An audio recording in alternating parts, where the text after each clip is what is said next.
Glória a Deus.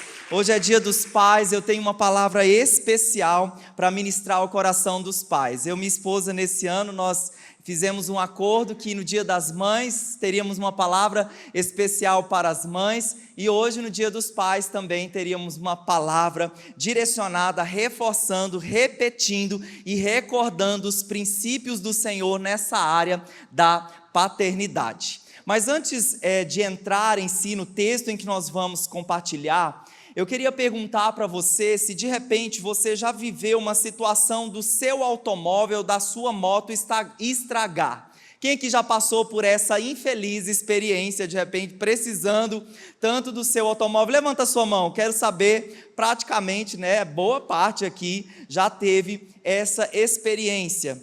Com certeza você procurou um profissional dessa área para te ajudar, te auxiliar.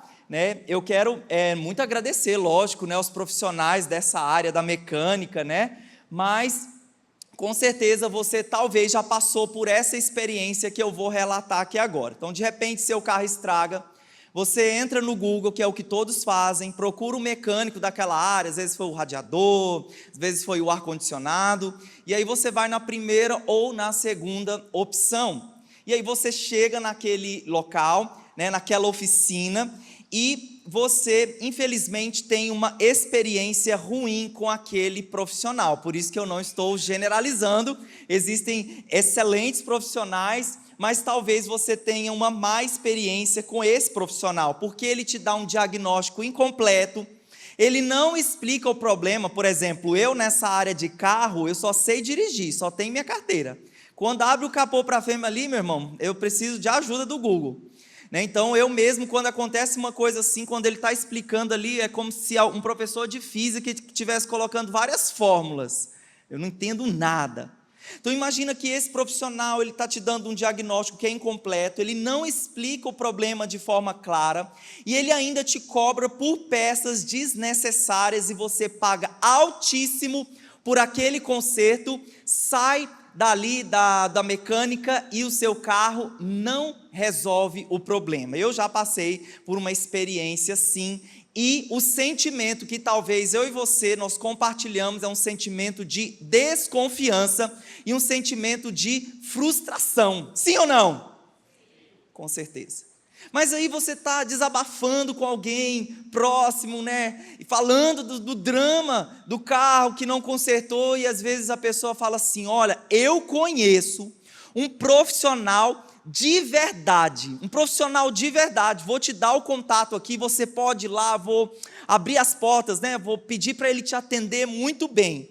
E aí você segue essa recomendação, vai até esse mecânico de verdade, e aí sim, ele te dá um diagnóstico completo, um diagnóstico preciso, ele é transparente com você, ele fala: olha, por mais que você não entenda nada do que ele está te falando, mas ele vai sendo bem detalhista, ele fala: é por isso que está acontecendo isso, assim, assado.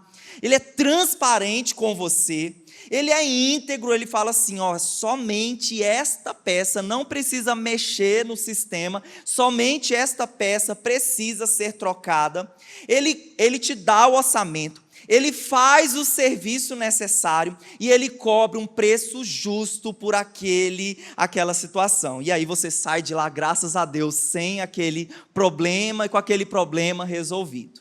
E agora, qual é o sentimento que vem ao seu coração quando você é bem tratado por um profissional, um mecânico de verdade? Com certeza um sentimento de confiança, uma alegria por ter sido atendido assim por esse profissional. E você com certeza vai recomendá-lo para outras pessoas, o famoso boca a boca. Por que eu estou falando para você usando a ilustração de um profissional de verdade? A situação é, queridos, que a nossa sociedade ela está carente de referenciais, de pessoas que são de verdade, de modelos que são onde a teoria e a prática são condizentes. Então a nossa sociedade está à procura de pessoas de verdade. E eu queria falar com você hoje sobre um pai de verdade. Eu queria falar com você hoje sobre um homem de Deus que nos ensina muito nessa área de paternidade. Esse homem é Jó. Diga assim comigo: Jó. O Jó, ele recebeu da parte de Deus um dos mais profundos elogios. E olha que Deus estava conversando com Satanás. E nessa conversa com Satanás, Deus dirige acerca de Jó esse elogio. Jó capítulo 1, versículo 8. Olha só o que Deus afirma acerca do caráter de Jó. A Bíblia diz: reparou em meu servo Jó? Não há ninguém na terra como ele, irrepreensível, íntegro, homem que teme a Deus e evita o mal. Queridos, nós temos aqui um homem, o Jó, um homem de Deus, um homem que tinha uma profunda reverência para com o Senhor. O versículo 3 aqui do capítulo 1 de Jó, descreve uma outra característica de Jó, que Jó era o homem mais rico da sua geração. E é muito interessante aqui, porque geralmente quando nós abordamos esse tema riqueza, muitas vezes a riqueza ela é rotulada de uma forma pejorativa.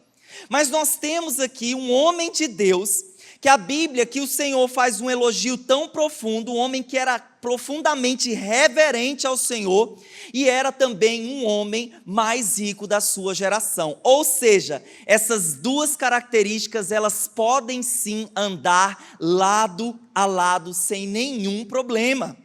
Queridos, esse livro de Jó, quantos aqui já leram o livro de Jó completo, os 42 capítulos? Esse livro de Jó, antes de entrar em si no que eu quero falar aqui sobre Jó, preciso te fazer um amparado do livro de Jó. Esse livro é um livro de prova, é uma prova que Deus fez a Jó.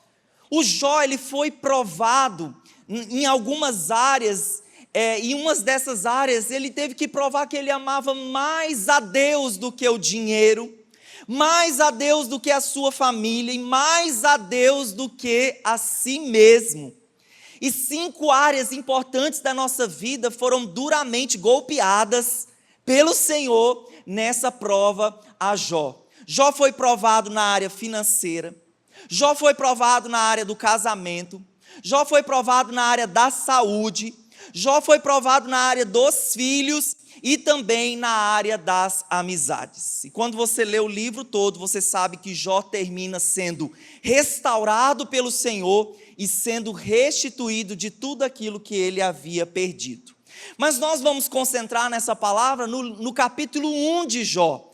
E nós temos aqui características profundas de paternidade que Jó nos ensina. E nosso tema dessa noite, um pai de verdade, Falei do profissional de verdade, porque nosso tema, nós vamos falar de um pai de verdade. E o nosso questionamento principal dessa noite é: como ser um pai de verdade? Como ser um pai de verdade? Nós vamos então aprender com Jó, com algumas de suas características. Em primeiro lugar, um pai de verdade, ele anda com Deus. Você pode me ajudar com esse primeiro ponto sobre, vamos lá? Um pai de verdade anda com Deus. Jó, capítulo 1, versículo 1. Ele era homem íntegro e justo, temia a Deus e evitava fazer o mal. Veja que características, 4 características tão profundas acerca do caráter de Jó. Ele era um homem íntegro, ele era um homem justo, ele evitava o mal, ele tinha o temor de Deus, ele temia o Senhor. E esse foi o legado que o Jó deixou na vida dos seus filhos, um exemplo de um caráter irrepreensível. Nós temos aqui essa característica de que Jó, apesar de ter sido realmente o homem mais rico da sua geração, e com certeza os seus filhos usufruíam do melhor, com certeza os seus filhos, eles tinham melhor para comer, eles tinham melhor que vestir, eles tinham melhor para viver, mas fica muito claro que o maior legado que Jó deixa para os seus filhos não foram esses bens, mas foi o exemplo. Diga assim comigo, o exemplo. Com certeza você, assim como eu, nós queremos sim providenciar o melhor para os nossos filhos. Nós queremos sim providenciar o melhor ambiente para a nossa família, para a nossa casa. Porém, queridos, muito mais importante do que isso, é aquilo que nós vamos deixar nas pessoas. Então, o legado não é aquilo que eu deixo para. Apesar de ser muito bom receber uma herança, né, o pai deixar alguma coisa muito boa lá na conta, mas melhor ainda é o que nós deixamos nas pessoas. Então, legado não é aquilo que você deixa para as pessoas, mas sim aquilo que você deixa nas pessoas. Quais são as marcas que você está deixando nas pessoas? Querido pai, quais são as marcas que você está deixando nos seus filhos? Então, muito mais do que nós enchermos os nossos filhos de presentes, melhor ainda é quando nós preenchemos o seu tempo com a nossa presença, com a presença do Pai ao redor dos seus filhos. Então, a maior herança, querido, que um pai ele pode deixar para os seus filhos não são propriedades, não são bens, mas é um legado de uma vida íntegra e de um caráter irrepreensível. Então, o versículo 1 aqui diz que o Jó, ele vivia na terra de Uz. E essa terra de Uz, quando nós pesquisamos sobre essa terra de Uz, ele convivia em uma terra idólatra. Ele convivia no meio de uma geração cheia de muitos deuses, de muitos ídolos, de muitas crendices, no meio de uma geração perversa. Mas, queridos, no meio dessa geração, olha que floresce um testemunho como esse, de um homem íntegro, de um homem reto, de um homem que evitava o mal, de um homem que temia o Senhor.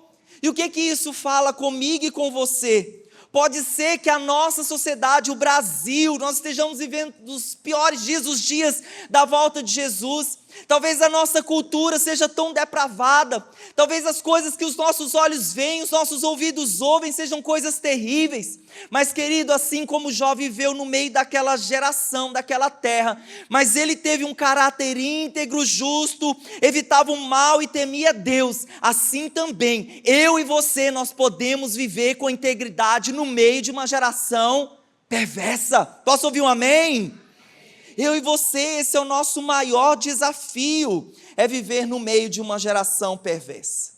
Então, acerca do caráter de Jó, que a Bíblia diz, o texto diz que ele era um homem íntegro. Diga assim comigo, os homens, ele era íntegro. Você é homem de Deus, diga comigo, Jó era íntegro. Jó era íntegro. O que a integridade ela significa? A integridade, querida, é quando nós somos verdadeiros intimamente. Integridade, querida, é aquilo que você é quando ninguém te vê. É aquilo que só você e Deus podem ver. Então, intimamente, esse era o registro, era a marca que Deus via acerca de Jó. Jó era um homem íntegro. E esse era o maior legado que ele deixou na vida dos seus filhos. O texto continua dizendo, Jó era um homem íntegro e justo. Nas outras versões, essa palavra justo quer dizer reto, retidão. Então, se a integridade é uma marca interna que só o Senhor mede, que só o Senhor vê, a retidão já seria a face pública da integridade. A retidão é aquilo que a sociedade vê. A retidão é aquilo que os seus filhos contemplam diariamente ao seu lado. Olha que o Jó dizia acerca do seu respeito nesse caráter de retidão. Jó capítulo 29, versículo 15 e 16, olha o que ele dizia acerca dele mesmo. Ele falou assim, eu era os olhos do cego, eu era os pés do aleijado, eu era o pai dos necessitados, e eu me interessava pela defesa dos desconhecidos. Olha o coração desse homem, olha o coração de retidão, de fazer o bem, de acolher os necessitados. A pergunta que eu tenho para você, querido pai, o que os seus filhos estão vendo ao seu respeito? Porque era isso que era visto acerca do caráter de Jó. O que os seus filhos veem a seu respeito? Eu queria passar para você esse vídeo que tem um título que se chama Crianças Veem, Crianças Fazem.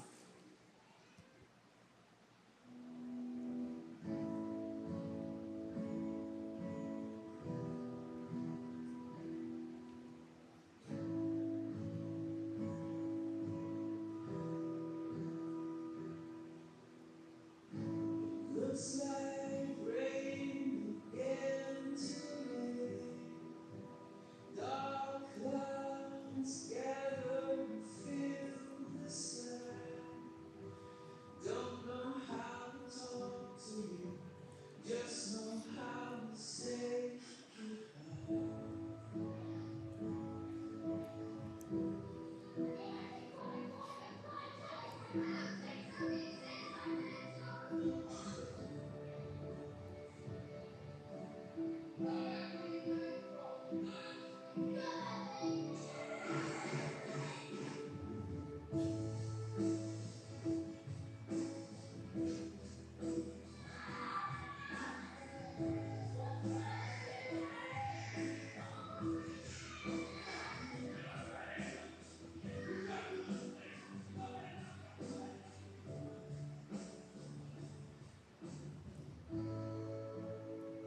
Crianças veem, crianças fazem.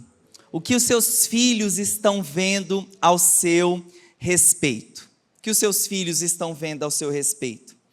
Querido, eu queria mostrar para você, eu sei que muitos já colocaram a foto dos seus pais aí na internet, eu queria te mostrar uma foto minha com meu pai.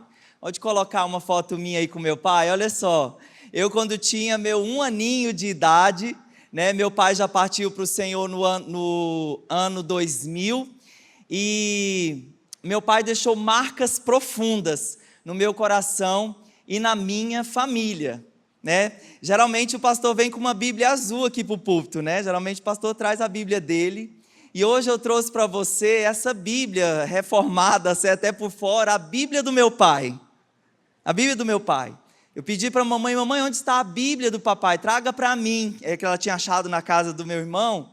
Falei, traga para mim essa Bíblia, porque eu me lembro que uma das coisas, um dos modelos que meu pai me deixou, foi ler a Bíblia e sublinhar a Bíblia. Então eu estava procurando algumas coisas dentro dessa Bíblia aqui, e eu tenho o hábito de pintar, de colorir a Bíblia, as promessas, aqueles versículos. E olha só, o quanto que o exemplo ele tem um modelo no nosso coração. Às vezes eu nem sabia de onde saiu isso, mas eu tinha um modelo lá do meu pai. E um dos primeiros textos que eu achei aqui, sublinhado, Provérbios 22, 6. Ensina a criança no caminho que ela deve andar, e quando for velho, não se desviará dele. Eu agradeço tanto a Deus, porque meu pai foi um modelo para o meu coração. Pode colocar a segunda foto. Meu pai era lanterneiro, meu pai era pintor de carro, mas meu pai também se envolveu com a vida pública, meu pai também foi vereador em Porangatu, mas também ele tinha uma profunda paixão pelo Evangelho. Ele, quando se converteu, se entregou para Jesus ainda jovem, ele se envolveu voluntariamente. E essa foto era da igreja onde nós congregávamos, lá em Porangatu. Nós morávamos ao lado da igreja, e meu pai não recebia nada para cuidar daquela igreja, ele era um voluntário. E as lembranças e as memórias que eu tenho do meu pai são essas, do meu pai pregando a palavra, pregando o Evangelho. E nós guardamos alguns esboços, esboço é esse texto que nós pregamos, e eu tenho alguns esboços, e quando eu estava revisitando algumas coisas nessa semana, eu tinha tirado uma foto de um desses esboços, tá aí talvez porque eu gosto tanto de frase, de impacto. Eu achei essa frase que estava num dos meus esboços do meu pai, pode colocar aí. Essa frase, ela é de um poeta alemão chamado Goethe, mas para mim é a frase do meu pai. E eu falei assim, Senhor, tem tudo a ver com isso que eu estou falando sobre o exemplo. Então essa frase diz, essa é a letra do meu pai, inclusive. O comportamento é um espelho em que cada um mostra a sua imagem no dia a dia. Queridos, nós somos o espelho para os nossos filhos. Os nossos filhos, queridos, eles nos veem mais do que eles nos escutam. E a nossa vida, ela fala muito mais alto do que o nosso discurso. A pergunta que eu tenho para você, qual que é a lembrança, qual que é a memória que você quer gerar e deixar para os seus filhos? Quais são as lembranças, qual é o modelo que você está seguindo e que você quer deixar para os seus filhos? Que exemplo de pai você quer deixar para eles? Um modelo de um pai presente ou um modelo de um pai ausente? Um modelo de um pai que idolatra jogos de futebol, nada contra jogos de futebol, tudo feito com equilíbrio é saudável, mas tudo que é feito com desequilíbrio é um grande perigo. Você quer deixar um legado de um pai que fica jogando no celular o tempo todo, gastando o dinheiro da sua família, o dinheiro da comida, de pagar as contas com jogos? É esse modelo que você quer deixar para os seus filhos, porque aquilo que você faz, os seus filhos, eles vão imitar mais cedo ou mais tarde. Então você quer deixar maus modelos ou você quer deixar bons exemplos para os seus filhos? Olha só o caráter, o modelo que o Jó deixou para os seus filhos. Ele era um homem íntegro e justo, temia a Deus e evitava fazer o mal. Queridos, o Jó evitava, era intencional do seu coração.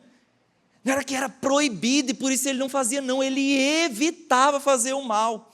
E se tem uma coisa, queridos, que nós devemos nos assemelhar a Jó, é também evitar o mal, porque o mal está no nosso caminho, o mal está no nosso trabalho, o mal está no meio dos relacionamentos, o mal está aos nossos olhos, aos nossos ouvidos, a um toque de um celular muitas vezes.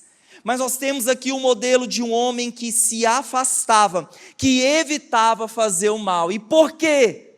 Porque o Jó ele estava firmemente alicerçado sobre esses fundamentos, sobre o fundamento de uma vida íntegra, sobre o fundamento de uma vida reta, sobre esse fundamento de se afastar do mal. Então ele andava sobre o temor do Senhor. E se tem uma coisa que nós como igreja sempre queremos repetir e repetir, que são princípios que devem governar as nossas vidas, é esse princípio do temor do Senhor. Queria que você lesse comigo essa frase que ano após ano nós temos repetido aqui, princípios baseados em provérbios. O que é o temor do Senhor? O temor do Senhor é amar o que Deus ama, odiar o que Deus odeia. Uma frase tão pequena, mas tão profunda e tão poderosa, se você meditar sobre ela. Queria que nós lêssemos juntos essa frase sobre o temor de Deus, para colar no nosso coração, para descer do nosso conhecimento e ser uma prática no nosso coração. Vamos ler juntos? Temor de Deus é amar o que Deus ama e odiar o que Deus odeia. Queridos, é o temor de Deus, essa profunda honra, essa profunda estima pela presença de Deus. É o temor de Deus que te livra e me livra do pecado. É o temor de Deus que me livra e te livra de nós fazermos decisões, de nós fazermos alianças, de nós fazermos acordos errados. Se tem uma oração que você precisa fazer diariamente, é a seguinte: ó Deus, dá-me o temor do Senhor. Antes mesmo de orar pela nação, pelo país que precisa tanto sim da nossa oração, que precisa sim do temor do Senhor, mas que comece dentro de mim, de você. Nós sempre achamos que avivamento vai começar de cima para baixo, mas quero dizer para você que avivamento começa de baixo para cima. Avivamento começa com esses corações que dobram os seus joelhos e dizem: Senhor, eu quero amar o que Tu amas, eu quero ser íntegro, eu quero ser justo, eu quero evitar o mal, eu quero temer o Teu coração. Querido Pai, que seja essa sua oração, que seja essa sua decisão. Eu quero ser um pai de verdade, e pais de verdade, eles andam com Deus. Pais de verdade, eles amam o que Deus ama, eles abominam a prática do mal. Posso ouvir um amém? Então, em primeiro lugar, um pai de verdade, ele anda com Deus. Quantos homens de Deus que andam com Deus estão aqui presentes? Levanta a sua mão. Aleluia. Em segundo lugar, um pai de verdade, ele investe no relacionamento dos filhos. Esse ponto é muito interessante. Olha só o que a Bíblia diz em Jó, versículo 4, Jó 1, versículo 4. Seus filhos costumavam dar banquetes em casa, um de cada vez, e convidavam suas 3 irmãs para comerem e beberem com eles. Queridos, é muito interessante aqui o fato do investimento que Jó fez na vida dos filhos, porque o Jó e a sua esposa plantaram sementes de amizade no coração dos filhos. Então é tão interessante aqui que eles comiam junto, que eles convidavam um ao outro para estarem juntos, para sentarem à mesa. E se tem uma coisa que todo pai aqui que é pai sabe, de uma coisa natural, é que os nossos filhos não nasceram com a habilidade da unidade. Sim ou não? Sim. Eu tenho 2 filhos, de 3 e de 6 anos. É praticamente o dia inteiro policiando, é o dia inteiro conciliando situações por causa de brinquedo. Porque um pegou um brinquedo e saiu correndo e foi atrás do outro e desceu. Hoje o Daniel desceu uma bandeirada na cabeça da Esther. É o dia inteiro policiando, promovendo unidade por causa de coisas. Só que os filhos, eles crescem. E quando eles chegam à idade mais madura, parece que essas disputas, né, por dinheiro, por herança, também continuam. Quantos vocês já não ouviram de histórias de irmãos quebrados uns com os outros, porque começaram a disputar aquilo que o pai deixou? A própria história ali do filho pródigo de Lucas 15 fala de um filho que queria antecipadamente a herança do pai. Então, existe esse fato e muitos homens de Deus, na palavra de Deus, não conseguiram construir essas pontes no coração dos filhos. Mas nós temos aqui Jó e sua esposa. Nós temos aqui Jó e sua esposa construindo essa ponte de relacionamento entre os filhos. Nós temos ele aqui costurando relacionamentos. Mas não foi assim com a maioria dos homens de Deus. Vou citar alguns. Por exemplo, nós temos lá na família de Adão, nós temos Abel e Caim. Você sabe o que aconteceu, né? Caim matou Abel.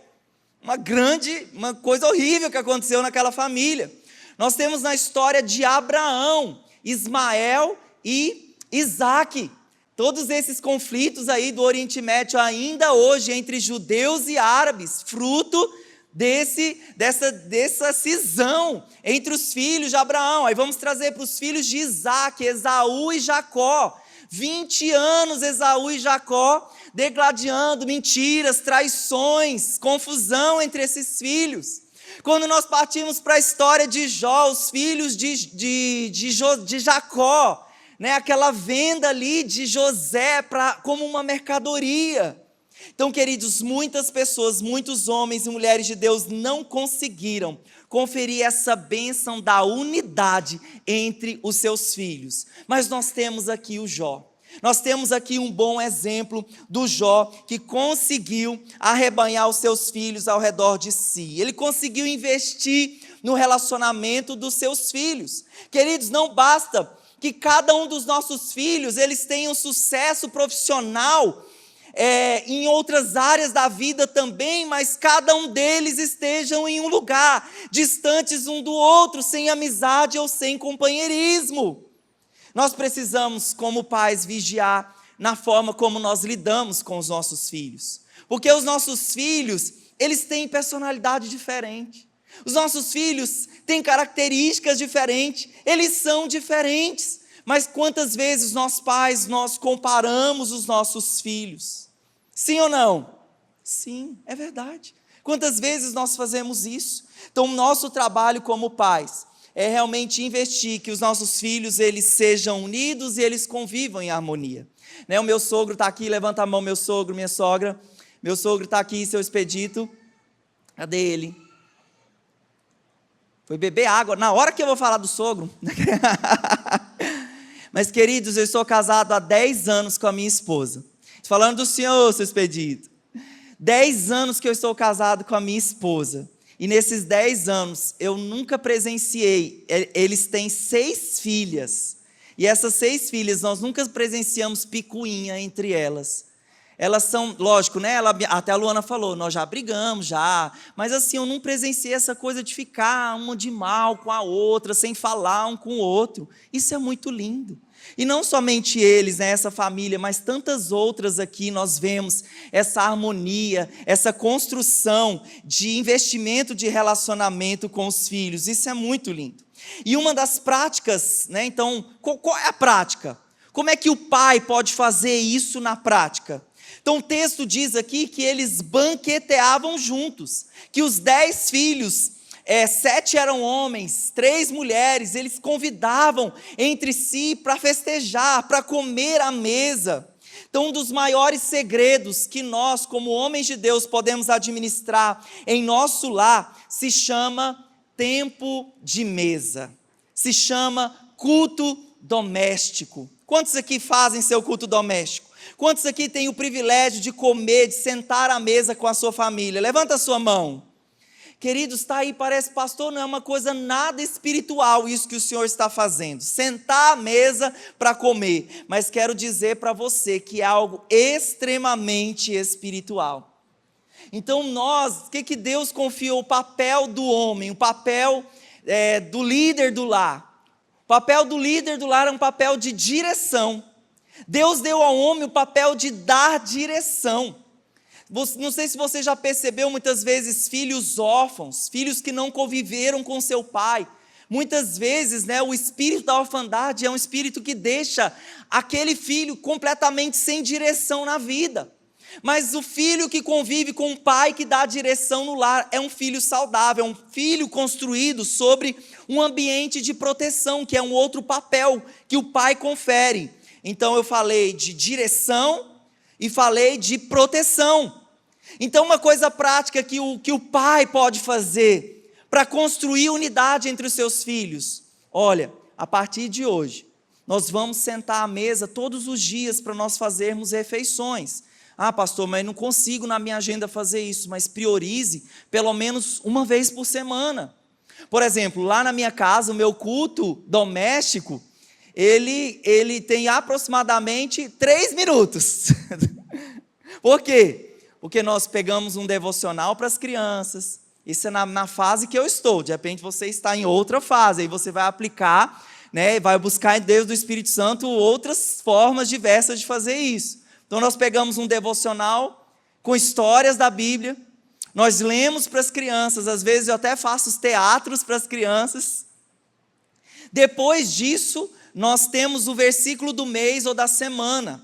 Então, minha esposa, ela muitas vezes coloca as minhas crianças falando os versículos de cor. Então, a minha intenção quando eu faço aquilo ali, não é a gente ficar se amostrando. A minha intenção é modelar o rebanho, é modelar as ovelhas, é dizer que é possível sentar à mesa para falar de Jesus, é possível sentar à mesa para modelar o coração dos nossos filhos, é possível cultuar ao Senhor e decorar a sua palavra.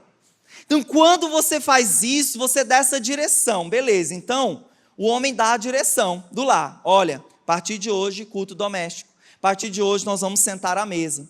E aí vem a mulher agora com o seu papel. Um dos papéis que a mulher tem é o papel de organização. É um papel forte, ela confere organização no coração dos seus filhos. E aí vem a mulher para preparar o ambiente, preparar aquele café da manhã gostoso, preparar aquela mesa posta. Eu acho tão lindo a restauração desses valores. Então, querida mulher, dê o melhor para os seus filhos, dê o melhor para o seu esposo, perfume o lar, perfume seu ambiente, construa memórias afetivas, porque isso traz proteção, isso traz unidade para a família, isso traz unidade ao coração dos filhos, amém ou não amém? Então, um pai de verdade, ele anda com Deus em primeiro lugar, e um pai de verdade, ele investe no relacionamento dos filhos, no relacionamento dos filhos. E em terceiro e último lugar para nós orarmos, um pai de verdade é o pastor do seu lar. Ô pastor, achei que o senhor que era o pastor do meu lar. Negativo. Pastor do seu lar, querido homem, você diante do Senhor tem essa responsabilidade de pastorear a sua esposa, de pastorear os seus filhos. Olha o versículo 5 que Jó fazia.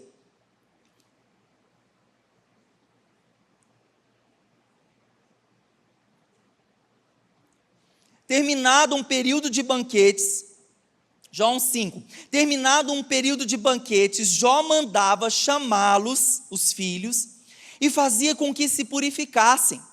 De madrugada ele oferecia um holocausto em favor de cada um deles, pois pensava, talvez os meus filhos tenham lá no íntimo pecado e amaldiçoado a Deus. E essa era a prática constante de Jó.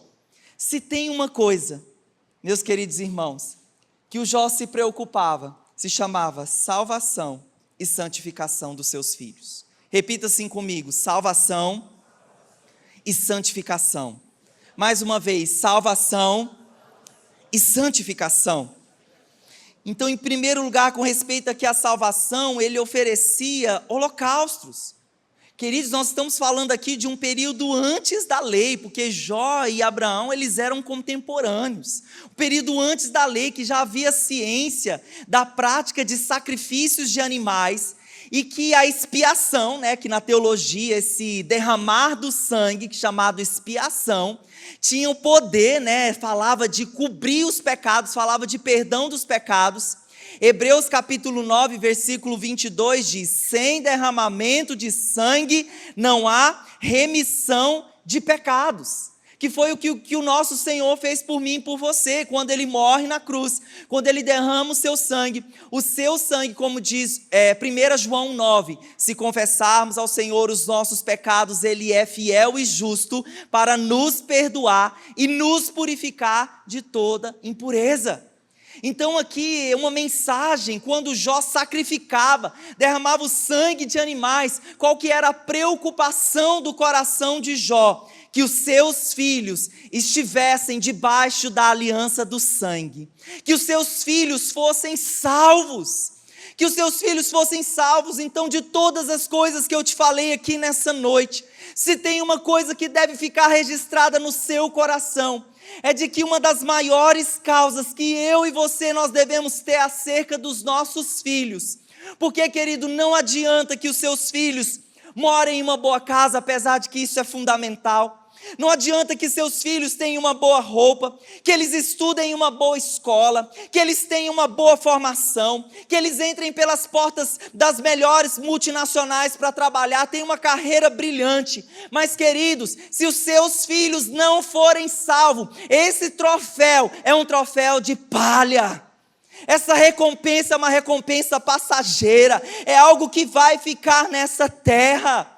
Então, se os seus filhos, queridos, forem aplaudidos por causa de status, de fama, de glória nesta terra, mas se eles não tiverem Jesus, não vale a pena todo esse investimento que você está fazendo na vida deles.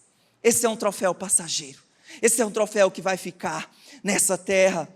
Então, queridos, nós temos aqui o Jó, um homem completamente comprometido com a salvação dos seus filhos. Então, além da salvação, nós temos também a outra parte, a santificação. A Bíblia diz no versículo 5, chamava Jó a seus filhos e os santificava. Queridos, como pais, como nós podemos santificar os nossos filhos? Como você pode santificar os seus filhos? Coisas práticas. E é tão prático, lá no Novo Testamento, quando o apóstolo Paulo está ensinando aos Efésios sobre os valores, os papéis da família. E lá em Efésios capítulo 6, no versículo 4, olha o que Paulo diz sobre a santificação dos filhos. Ele diz: e vós pais, diga assim comigo, pais, e vós pais, não provoqueis os vossos filhos à ira. Querido pai, como você provoca os seus filhos à ira? Quando você age com incoerência, quando você é inconsistente, quando a teoria que você ensina em casa é diferente da sua prática, quando você exige do seu filho uma coisa que você não faz.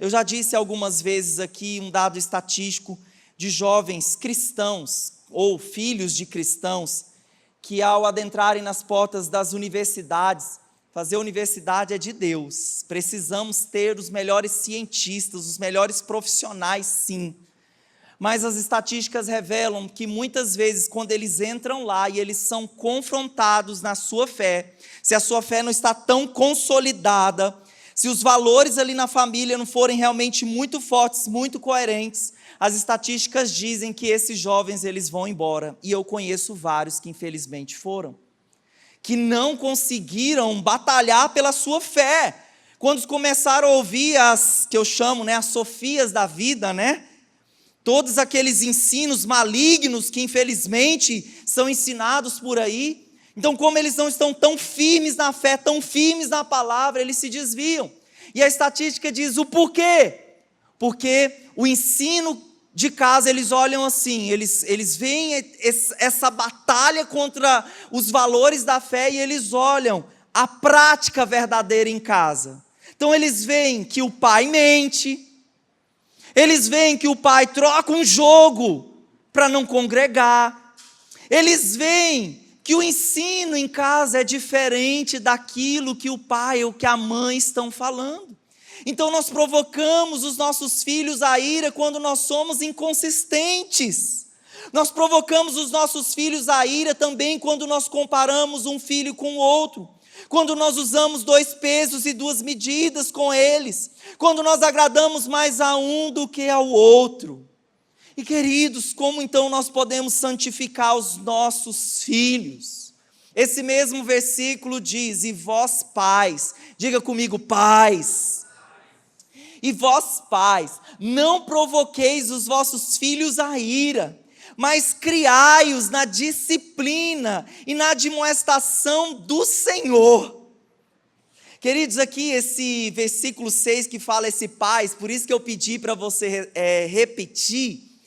No início desse capítulo, no versículo 1, o apóstolo Paulo está falando assim, sobre a questão da honra. Filho, honra pai, honra mãe, é um mandamento com promessa. Então quando ele está falando ali pai e mãe, ele está colocando o conjunto da família. Mas aqui no versículo 4, essa palavra pais, o apóstolo Paulo está falando diretamente ao masculino, diretamente ao homem. Porque do outro papel, já falei de 2, agora eu vou terminar com o terceiro papel, no meio aí de todos esses pontos. Eu já falei que o pai, ele dá direção, eu já falei que o pai dá proteção, e o terceiro papel do pai é o estabelecimento de limites. Diga assim comigo, limites. Como é que o pai, essa é a função do pai, do homem, criar os filhos na disciplina e na admoestação do Senhor. Então, queridos, os nossos filhos, eles precisam dessa figura que põe limites. Então é tão diferente, eu não sei se você já lidou com isso, por exemplo, lá em casa, eu vejo às vezes quando a Luana vai corrigir, porque não é o papel principal da mulher, é o papel principal do homem, posição de limites. E aí eles ficam fazendo lenga-lenga com a mãe, mas aí quando eu chego, e aí nós vamos ter uma conversa lá no quarto. Então nós vamos lá para o quarto, começa o choro, eu vou mudar, eu vou melhorar. É tão diferente quando o pai coloca esse papel em ação. Mas o que acontece? Os pais, eles estão terceirizando essa responsabilidade para a esposa. Não é papel da esposa, apesar de que também, de forma conjunta, mas o papel principal é do marido. Não é dos avós, não é papel do avô. O avô é para amansar o neto, o avô é para estragar o neto, não é para corrigir o neto, não é para administrar as formas de correção. Não é para a escola corrigir, criar na disciplina e na exortação. Então pastor, é para a igreja. Se não é a mãe, se não é o pai, se não é o avô, na escola, é a igreja. A igreja também não. O papel principal é do esposo.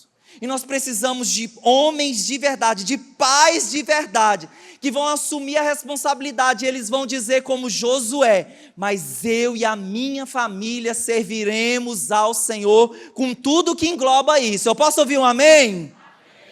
Que Deus levante assim, homens, segundo o seu coração. E o versículo 5 continua dizendo, um clamor do coração de Jó. Ele diz, talvez, a oração dele. Por que ele estava preocupado com a salvação, com a santificação dos seus filhos? Talvez os meus filhos tenham lá no íntimo pecado e amaldiçoado a Deus. Sabe o que isso representa, queridos? Que a preocupação de Jó era com a vida íntima dos seus filhos. Ele estava preocupado, não aquilo que as pessoas veem a respeito dos nossos filhos, se eles estão bem vestidos, se eles fazem um bom curso, se eles estão em boas escolas, não. A nossa preocupação deve ser se os nossos filhos do seu íntimo, eles honram ao Senhor, se eles têm uma vida que engrandece ao Senhor, se eles têm uma vida que agrada o coração do nosso Senhor. E eu quero dizer para você que o seu trabalho, pai, não acaba quando os seus filhos se casam. Esse trabalho, essa paternidade, oração, intercessão, como era a prática constante de Jó, que a Bíblia diz, essa era a prática constante de Jó. Essa função, esse papel não acaba quando os filhos se vão, pelo contrário, continua. Eu continuo sendo intercessor, eu continuo declarando vida sobre os meus filhos. É tão interessante quando a Bíblia diz que era um hábito constante de Jó. Diga assim comigo, constante. Então o que você faz com constância não é esporádico. Aquilo que você faz com constância é diária, dia após dia. Então a Bíblia fala que ele levantava pela madrugada. Ele se levantava pela madrugada para sacrificar pelos seus filhos, para orar ao Senhor. E veja que nós estamos falando aqui do homem mais rico do Oriente. Geralmente essas pessoas muito abastadas, muito ricas, elas têm uma agenda muito cheia, muitos compromissos, muitos negócios a serem feitos. Mas veja o coração desse pai, que ele priorizava a sua família. Para ele a presença de Deus, acordar logo cedo, sacrificar para os seus filhos era uma prioridade. A sua família é uma prioridade para você? Quantos minutos você passa ajoelhado, pedindo o temor de Deus para a sua casa, para a sua família, para os seus filhos? Quanto tempo você está gerando seus filhos para o Senhor, que eles tenham experiências com Jesus? Eu louvo a Deus, porque eu tive pais que investiram materialmente, que investiram espiritualmente, para que eu estivesse aqui nesse lugar, nesse momento. Eu louvo a Deus. E você pode ser a resposta para esse clamor. Você pode ser a resposta para, geracionalmente, você ter filhos que alegram e agradam o coração do Senhor. Porque olha o que esse homem, ele deixa esse legado no coração dos seus filhos. Olha só essa frase do Leonard Ravenhill. E ele diz: um pai que busca a Deus no secreto, governa sua casa com sabedoria em público. Vamos ler juntos? Essa é uma verdade. Isso é o que acontece quando você prioriza a presença. Vamos ler juntos? Um pai que busca a Deus no secreto, governa a sua casa com sabedoria em público. Então eu queria que você recordasse comigo os 3 pontos dessa palavra. Um pai de verdade. Quais são as características de um pai de verdade? E eu creio que o Senhor está levantando, que aqui há multidões de homens assim, de homens que são pais de verdade, que seus filhos vão dizer: o meu pai é um pai de verdade, ou o meu pai foi um pai de verdade. Vamos recordar então o primeiro filho, os pontos. Um pai de verdade é um que anda com Deus. Em segundo lugar, um pai de verdade investe no relacionamento dos filhos. E em terceiro lugar, um pai de verdade, ele é o pastor, o líder da sua casa, o líder da sua família. Queria fazer um ato profético com você. Já vou te explicar esse ato profético, mas antes desse ato, eu tenho 2 coisas práticas para você, pai, que como igreja nós fazemos. Em primeiro lugar, nós temos uma escola de formação chamada Global Mission School. Essa escola é uma escola focada nos adolescentes em idade entre ensino médio e universidade. Então, assim, essa escola, né, é um investimento que você, pai de adolescente, pode fazer. Nessa semana nós vamos ter retiro de adolescente. Quantos adolescentes estão aqui e vão estar no acampamento semana que vem? Levanta a mão. Uhul! Muito bem. Então você, pai, que está enviando seu filho para o acampamento, glória a Deus por isso. Faça esse investimento e todo investimento necessário. Essa escola que é em Fortaleza, ela tem o poder de fortalecer o teu filho. Nós já temos aqui alguns jovens que já foram. E, meu irmão, voltaram assim com o coração queimando de amor por Jesus. Como é um período entre ensino médio e universidade, a oportunidade que seus filhos podem ter nessa escola é de voltarem muito fortes para defender a fé deles, quando aqueles ensinos malignos forem postos lá para eles, e eles vão estar tão crente, mas tão crente, que eles vão falar: não, isso aqui não é para mim, isso não é de Deus não. Eu tenho a palavra de Deus no meu coração, não vou me desviar, eu vou ser um grande homem ou mulher de Deus. Então tem esse investimento, Global Mission School, Dig Atuane, pastor Rosivaldo, pastora Atuane, tem mais informações sobre isso. Uma outra oportunidade é essa 0800, você só vai comprar o material. É um curso que eu, pastora Luana e alguns líderes do Pais Kids, nós estamos abrindo esse semestre chamado Como Criar os Seus Filhos. Nessa palavra, eu trouxe só a ponta do iceberg.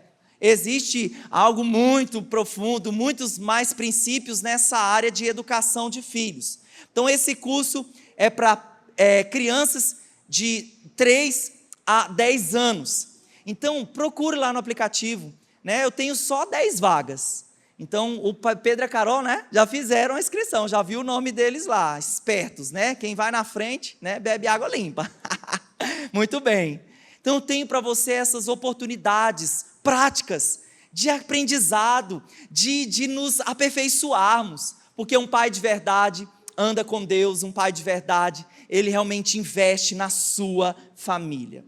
O ato profético que eu queria fazer com você nessa hora, você pode ficar de pé no seu lugar.